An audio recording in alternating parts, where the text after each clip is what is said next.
Kids start down this chute and away they go. Down to the very bottom.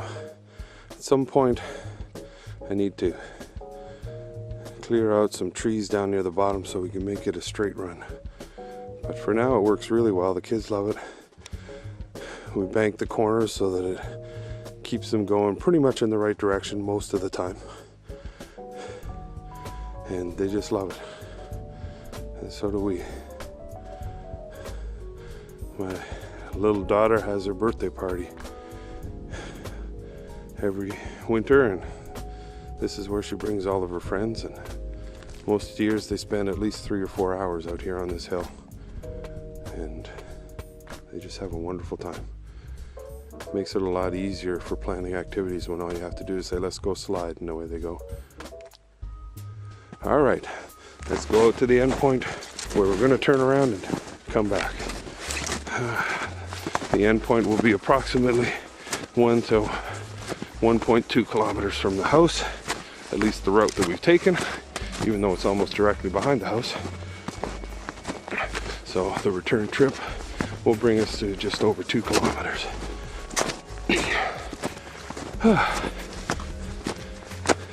In case you're wondering, it's probably about -5 to -8 degrees Celsius, somewhere in that range.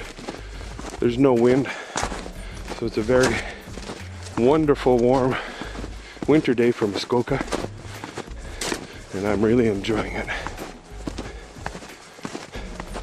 Although it's given me quite a workout, as it always does, sloshing through the snow. At least I'm not going through the deep snow and trail breaking, thanks to my nephew's efforts with the snowmobile.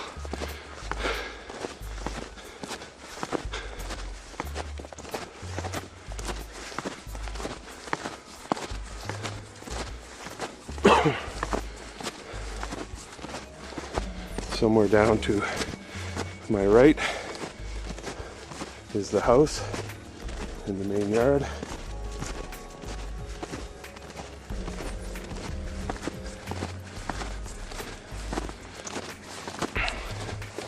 And coming up to the turnaround, probably another minute or two. So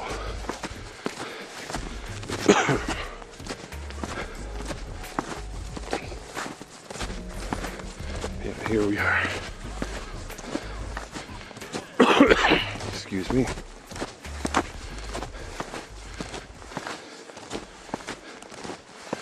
Now this part is an old logging road. You can see it through the trees there, but the next portion of it flows onto our neighbor's property. So we tend to go through here to get back out to the main road and down the hill. Although most of the time we actually turn around, go back the other way, just because it's so much more beautiful to stay in the forest than it is to head out on the main road. All right, time to head back. Wow. Thankfully it's all downhill from this point, or at least flat. No more hills to climb.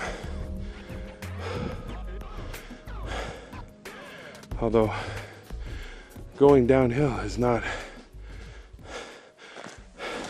that much easier than coming up when it's steep. At least this is a fairly gentle hill.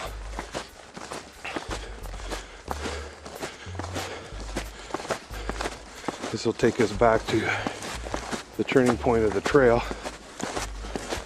where we talked about going right instead of left. I'm sure you remember that. This is all such riveting stuff. It's stuck in your memory forever. But later this week we'll take a bit of a tour on the other branch. We call it the loop because it actually loops around towards the back end of our property onto the neighbor's property to the east of us and comes back into the big field. So it's become known as the loop. There's also a couple side branches. Maybe we'll wander off and have a look at where the beavers like to build their dams.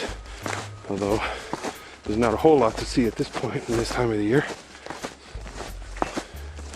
And if we're really feeling adventurous, which I doubt, we may go have a look over by the lake on the neighbor's property.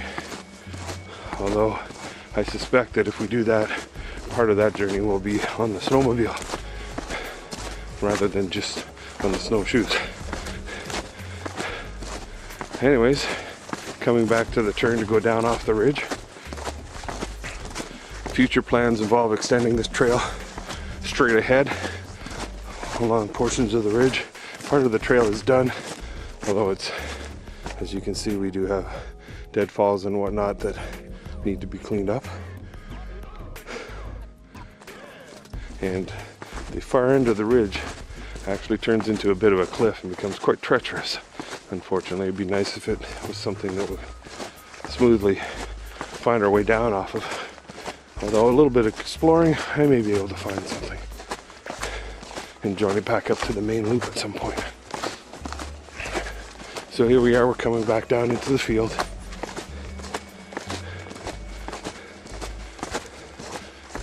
And just under half a kilometer to go to get home.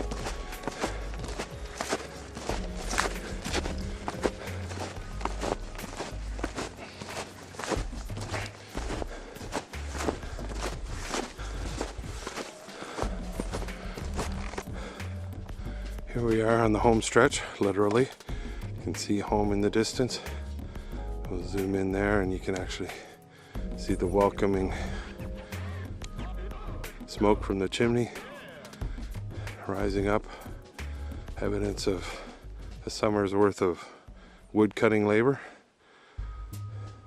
Not to mention a winter's worth of dragging the wood into the house. I'm glad I had my nephew's help with all that this particular year. It's been a great boon to have an extra pair of hands and strong arms to do some of the work for me. But it is great exercise and frankly quite a lot of fun. Alright, let's see you at the house. Well, I did it. We're back home. This is the view towards the north end of our property, out towards the road. It's about 100 meters or so to get out to the actual road. As you can imagine, it's not much fun to be out shoveling in a heavy snowfall like we had a couple of weeks ago.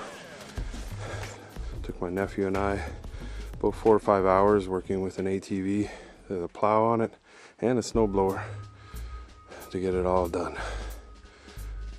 That was a tiring day. Here we can see that about half of the snow that we had from that day has melted. We had a couple warm spells in the past 2 weeks.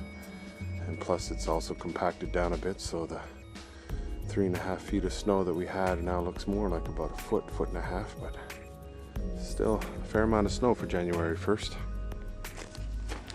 And if any of you have gone to see Say Hi to Chainsaw over on YouTube or the Say Hi to Chainsaw website, this is the stump of the evil tree.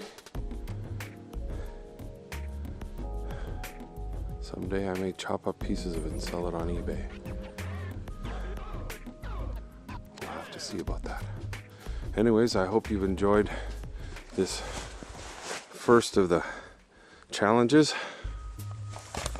Let me see if I can get myself back on camera here. There I am. Yeah, I hope you enjoyed it. I did. Although I am going to have to modify the way I do this challenge because this takes a little bit longer than I have time for, even getting up at 7. And if I get up before 7, it's going to be too dark to be out in the woods. So we'll have to think about how we're going to change this around to keep me out in the woods every day this week, because quite frankly I enjoy it out there.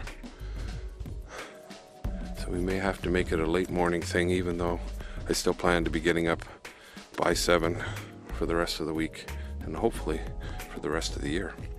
Anyways, that's it for now. Lone Wolf out, and we'll see you tomorrow.